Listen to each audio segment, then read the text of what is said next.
that for the first time in human history, for the first time in all of human history, almost all of mankind is politically awake. And these new and old major powers face still yet another novel reality, in some respects unprecedented. And it is that while the lethality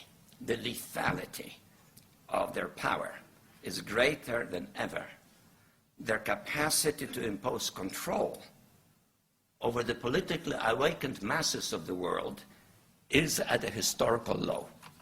I once put it rather pungently, and I was flattered that the British Foreign Secretary repeated this, as follows. Namely, in earlier times, it was easier to control 1 million people, literally.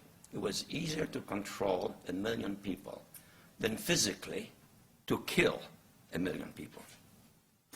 Today, it is infinitely easier to kill 1 million people than to control 1 million people. It is easier to kill than to control.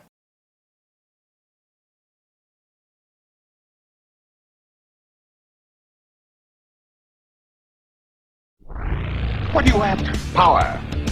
What do you think is power? Whips, guns, money? You can't turn men into slaves unless you break their spirit, kill their capacity to think and act on their own. Tie them together, teach them to conform, to unite, to agree, to obey. That makes one neck ready for one leash. They had all this on the shelf somewhere. Ideas of things they would like to do. And they got 9/11 and they said, it's our chance. Go for it. The Patriot Act basically is superseding the Constitution. The U.S. military is making plans for a major outbreak of swine flu. Troops will be used to help civilian authorities. The military has offered to be there to provide testing for H1N1 to the public and also to distribute vaccines once they've been developed. Paranoia is in bloom, transmissions will resume. I try to keep us all down and hope that we will never see the truth around. Another promise, another scene, a package like to keep us trapped in greed. A green belts wrapped around our minds, an endless red tape to keep the truth confined. Go back to bed, America. Your government has figured out how it all transpired. Go back to bed, America. Your government is in control again.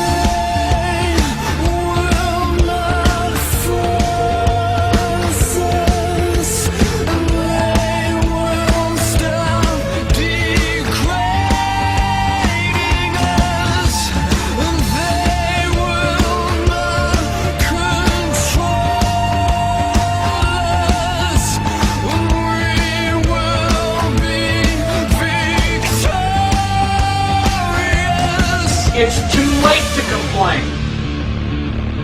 You should have complained at the beginning, when you at least had a chance.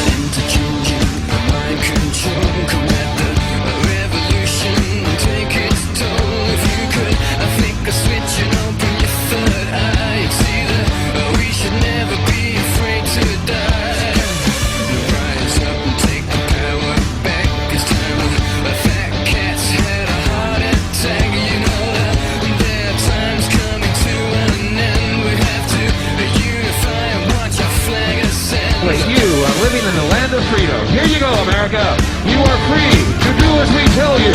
You are free to do as we tell you.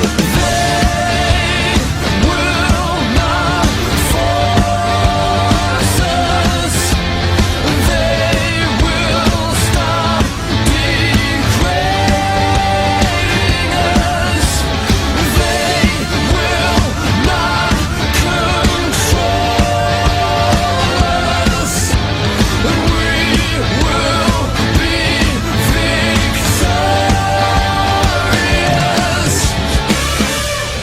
Is asked, the question is it safe? Expediency asks, the question is it politics? Vanity asks, the question is it popular? But conscience asks, the question is it right? And there comes a time when one must take a position that is neither safe, nor politic, nor popular, but he must do it because conscience tells him it is right. And the time the machine becomes so odious, makes you so sick at heart that you can't take part. You can't even passively take part. And you've got to put your bodies upon the gears and upon the wheels, upon the levers, upon all the apparatus, and you've got to make it stop. And you've got to indicate to the people who run it, to the people who own it, that unless you're free, the machine will be prevented from working at all.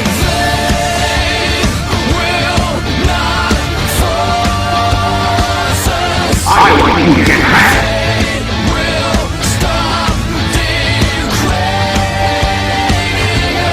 I want you to get back.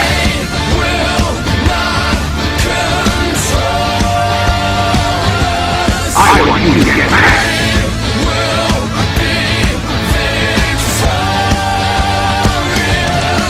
It has been said that when in the course of human events, an oppression so revolts its subjects that it becomes necessary to alter or abolish the means of that tyranny. Is it that time when our Bill of Rights is defiled every day? When our adventures abroad threaten our security at home? When the Federal Reserve keeps our free nation enslaved by debt? And now, our nation is drifting dangerously from freedom to